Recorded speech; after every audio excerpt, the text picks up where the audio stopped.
ल नमस्कार good morning साथीहरु। आज पनि फेरि एउटा सानो भिडियो शेयर गर्न गइरहेको छु। यो सम्भावनाको दुनियाँमा एउटा सानो मान्छे सम्भावना खोजिरहेको अवस्था हो। त्यही भएर मौरीमा सम्भावना देखेर मैले चाहिँ मौरीलाई विशेष अहिले ध्यान दिइरहेको अवस्था हो। र आज पनि अलिकति मौसम सफा हुने सम्भावना देखियो। त्यही भएर यो मौरीहरुलाई चाहिँ यो आधुनिक घरमा शिफ्ट गर्न तयारीमा छु। सामानहरु यसरी रेडी गरिसकेको छु। यो चाहिँ यहाँ माथि टिन चाहिँ लाउन बाँकी, त्यही पनि मौरी चाहिँ लगाइराखौं भनेर यो अलिक पछि यसले यो टिनलाई पनि लाउनु पर्ने छ। यो चाहिँ हिजो मात्रै ल्याएको मौरी हो, नयाँ मौरी। यस्तो छ साथीहरु, सम्भावना धेरै छन् हाम्रो गाउँठाउँमा पनि। हुन त मैले फूल खेती पनि गरेको अवस्था हो, तर फूल खेतीलाई चाहिँ खासै उँभो लाउला जस्तो लागेन अहिलेको अवस्थामा। यो मौरीले चाहिँ अलिकति राम्रो होला कि भनेर विशेष अहिले चाहिँ यो मौरी पालनलाई ध्यानमा राखेर अगाडि बढाइरहेको अवस्था हो। अहिले मसँग लगभग 22 गार मौरी गोला रहेको छ। यसरी सबै मौरी गोलाहरूलाई मुडेघरबाट यो आधुनिक घरमा शिफ्ट गरिसकेको अवस्था। अब यो बाँकी त्यसलाई म अहिले अब शिफ्ट गरिहाल्छु। अनि त्यो नयाँ ल्याएको भयो। अनि परनेर त्यो एउटा ल्याउन चाहिँ अस्ति ल्याएको, तर त्यसमा अलिकति मौरीहरुको संख्या कम रहेछ, धेरै नै कम छ, कम्ती मात्रै छ। त्यही भएर त्यसलाई अहिले चलाउँदिन। यस्तो छ साथीहरु, यो अहिले सारेको मौरीहरु खासै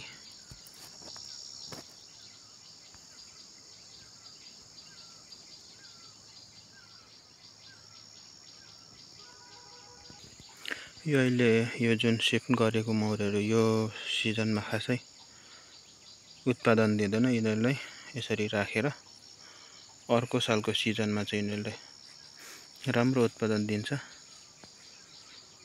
ल यस्तो चाहिँ साथीहरु, आज भनेको वैशाख 18 गते को दिन छ। मौसम एकदम राम्रो छ। ल साथीहरु,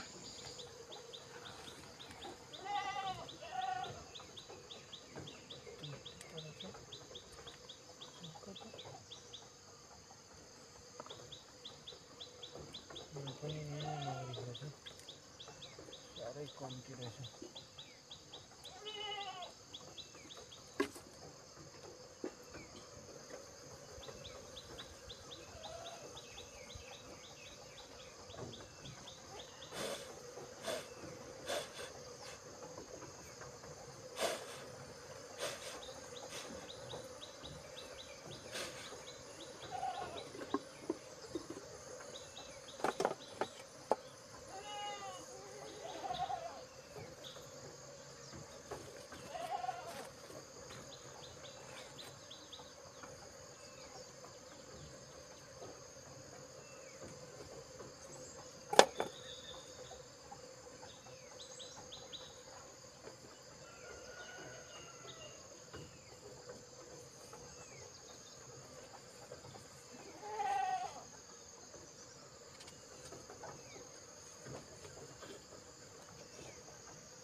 यसरी टक्क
यहाँ चाहिँ पुरै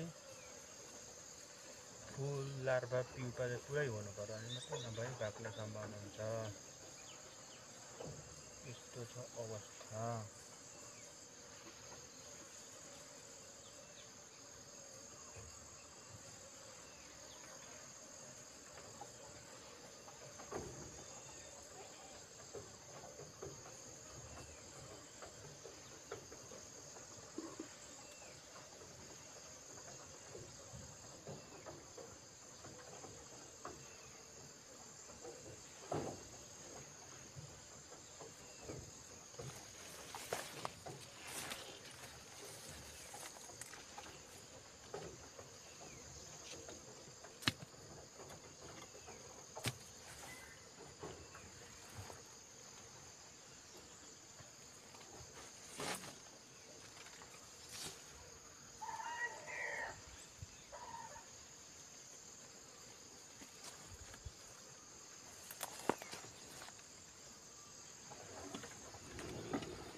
यो यस्तोसम्म मौरेर यिनीहरूले हल्का पाराले हातले सोर्दै लाउनु पर्ने हुन्छ।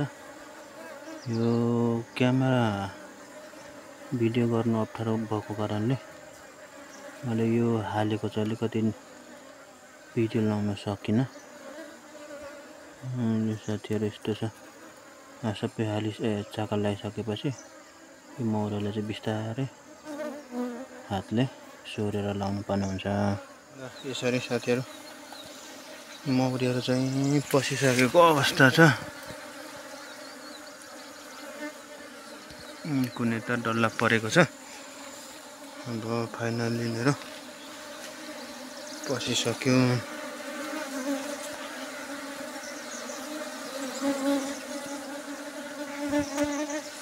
अलिक कम्ती छ मौरीहरू चाहिँ।